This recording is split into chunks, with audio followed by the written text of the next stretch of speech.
YouTube channel अद्भुत कहानी star पर उपस्थित समस्त श्रोताओं का, भक्तों का और सब्सक्राइबर बंधुओं का एक बार फिर से स्वागत और हार्दिक अभिनंदन है। श्रोताओं, आज के वीडियो में मैं आपको एक बड़ी रहस्यमय कथा लेकर के उपस्थित हुआ हूं और इस कथा में मैं बताऊंगा कि पुराणों में एक ऐसी नारी पैदा हुई थी जिसका विवाह एक नारी के साथ हुआ था। जी हाँ श्रोताओं, तो आइए श्रोताओं इस रहस्यपूर्ण कथा को जानते हैं। श्रोताओं, इससे पहले वीडियो में मैंने आपको एक वीडियो बनाया था, उसका लिंक डिस्क्रिप्शन में दे दूंगा और आई बटन में भी दे दूंगा। उस वीडियो में मैंने आपको बताया था कि अम्बा ने कठोर तपस्या आरंभ करके और वह जन्म भी अपना आत्मदाह करके अर्थात चिता में प्रवेश करके समाप्त कर दिया। इधर राजा द्रुपद का भीष्म से विवाद हो जाता है और राजा द्रुपद भीष्म से इतने क्षुब्ध हो जाते हैं कि भीष्म की मृत्यु के लिए आराधना आरंभ कर देते हैं और शंकर भगवान की इतनी कठोर आराधना की कि भगवान शंकर को उनके सामने प्रकट होना पड़ा। और शंकर भगवान ने प्रकट होकर के कहा कि हे राजन द्रुपद, वर मांगो। तो राजा द्रुपद कहने लगे कि हे प्रभु, यदि आप मुझ पर प्रसन्न हैं तो मुझे एक ऐसा पुत्र प्रदान कीजिए जो पितामह भीष्म का वध कर दे।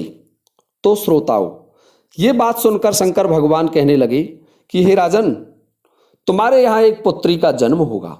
तो ये बात सुनकर के राजा द्रुपद कहने लगे कि प्रभु, मुझे पुत्र की आवश्यकता है, पितामह भीष्म का वध कर डाले। तो ये बात सुनकर के शंकर भगवान कहते हैं कि राजन, पहले पुत्री पैदा होगी और बाद में वह पुत्र में परिवर्तित हो जाएगी और वही आगे चल करके पितामह भीष्म का वध करेगी। तो श्रोताओं, शंकर भगवान के आदेशानुसार वरदान प्राप्त करके राजा द्रुपद अपने महल को आ जाते हैं और समस्त घटना अपनी रानी को बता देते हैं। तो होता क्या है कि उधर जो अम्बा थी वह चिता में आत्मदाह कर लेती है और राजा द्रुपद की रानी के गर्भ में आकर के स्थित हो जाती है, गर्भ में पलने लग जाती है। और श्रोताओं, वही अम्बा राजा द्रुपद के यहाँ शिखंडी के रूप में जन्म लेती है। पुत्री के रूप में पैदा हुआ था शिखंडी। जब पुत्री पैदा हुई राजा द्रुपद के यहाँ, तो राजा ने अपनी रानी से यह कह दिया कि इसकी भनक किसी को नहीं लगनी चाहिए, किसी को बिल्कुल सूचना भी नहीं होनी चाहिए कि राजा के घर पुत्री पैदा हुई है। तो राजा और रानी ने उस पुत्री को पुत्र बता करके संपूर्ण नगर में बड़े धूमधाम से उत्सव का आयोजन किया। श्रोताओं, राजा के घर जब पुत्र पैदा हुआ, हालांकि पुत्री थी, तो समस्त नगरवासियों को यह विश्वास हो गया कि राजा के यहाँ पुत्र हुआ है और राजा ने उस पुत्र का पालन पोषण भी पुत्र के तरीके से ही किया। जो पुत्री थी उसका पालन एक पुत्र की भांति किया। राजा द्रुपद ने अपनी पुत्री को संपूर्ण पुत्र के योग्य विद्याएं दी। उसे घुड़सवारी, तलवार चलाना और युद्ध करना, युद्ध कौशल में निपुण कर दिया।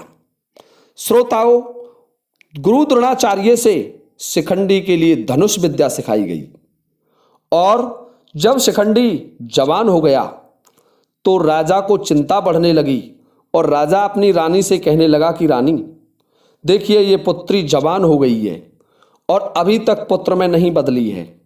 न जाने शंकर भगवान की बात का क्या पता, सत्य हो या असत्य, परंतु हमें इसकी शादी कर देनी चाहिए।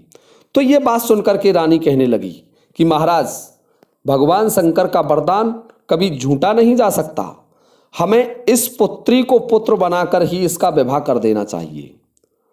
श्रोताओं, होता क्या है कि एक राजा थे दर्शान देश के और उनका नाम था हिरण्यवर्मा।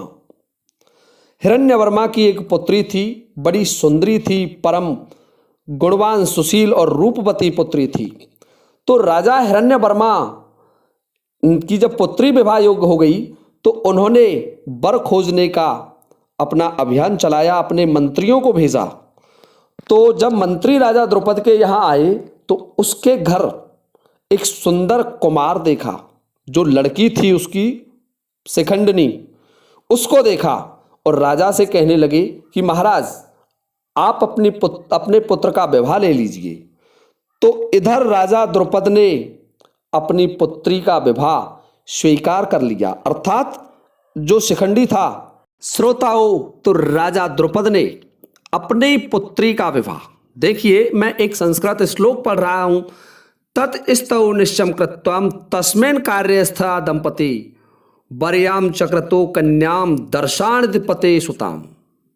इस प्रकार विवाह का निश्चय करके दोनों पति पत्नी अर्थात राजा द्रुपद ने और उसकी पत्नी ने दर्शान राज की पुत्री का विवाह अपने पुत्र के साथ कर लिया, अर्थात शिखंडी का विवाह दर्शान राज हिरण्यवर्मा की पुत्री के साथ हो गया।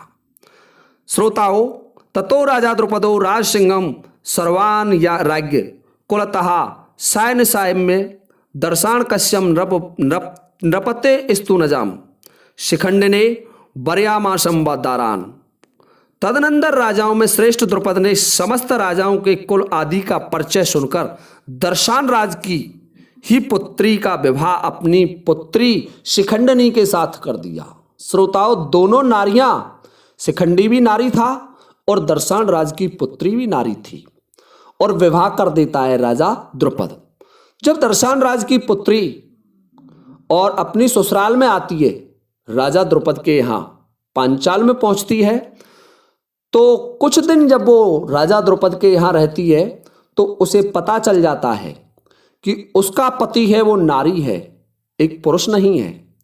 तो वो बड़ी दुखी होती है और जब लौट करके अपने गांव में जाती है, अपने पिता के यहाँ जाती है, तो समस्त घटना अपनी दासियों को बता दी। उस पुत्री की दासियों ने ये घटना सुनी तो उन्होंने उस घटना को रानी को बता दिया, और रानी ने हिरण्यवर्मा से कह दिया कि हमने अपनी पुत्री की शादी एक पुरुष के साथ नहीं की, एक स्त्री के साथ की है।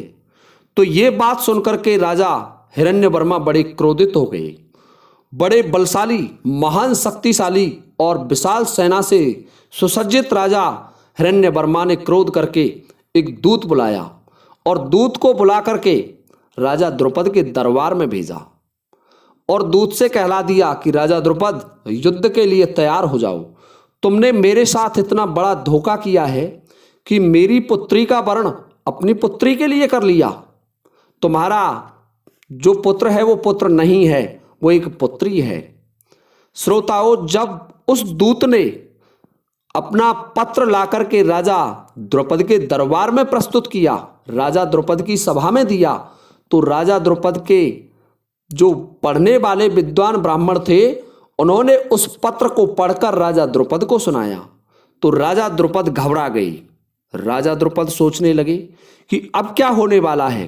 मेरे महान शक्तिशाली जो उनका समधी था वो आक्रमण करने वाले हैं और मैं उनके आक्रमण से बच नहीं सकता।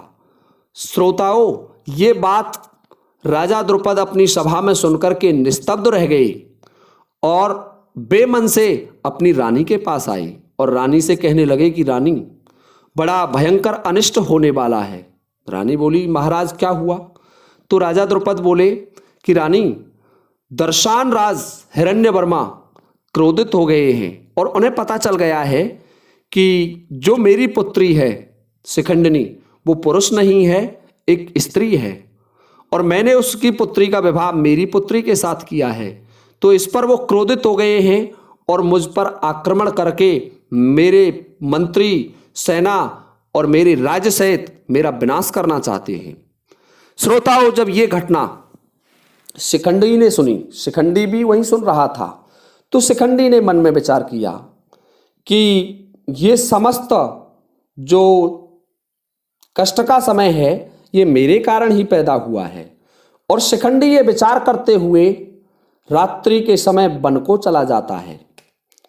श्रोताओं, इधर राजा हिरण्यवर्मा युद्ध की तैयारी कर रहा है, शिखंडी वन को चला जाता है और राजा द्रुपद अपने मंत्रियों से विचार विमर्श कर रहे हैं कि किस तरीके से इस नगर की रक्षा की जाए, क्योंकि राजा हिरण्यवर्मा महाशक्तिशाली थे, विशाल सेना से सुसज्जित, जिसकी सेना का कोई वर्णन नहीं कर सकता था। श्रोताओं, उधर दोनों में युद्ध की तैयारी चल रही थी और इधर शिखंडिनी उस वन को चली जाती है। जहां वह वन यक्षों से संरक्षित था। उस वन में यक्षों के डर से कोई भी प्रवेश नहीं कर सकता था, परंतु उस वन में शिखंडी चला गया। तो श्रोताओं, अब ये वीडियो बहुत लंबा हो जाएगा। इस वीडियो का अगला भाग मैं आपको अगले वीडियो में लेकर के उपस्थित हो जाऊंगा। अब ये वीडियो यहीं समाप्त होता है। तब तक के लिए जय हिंद, जय भारत।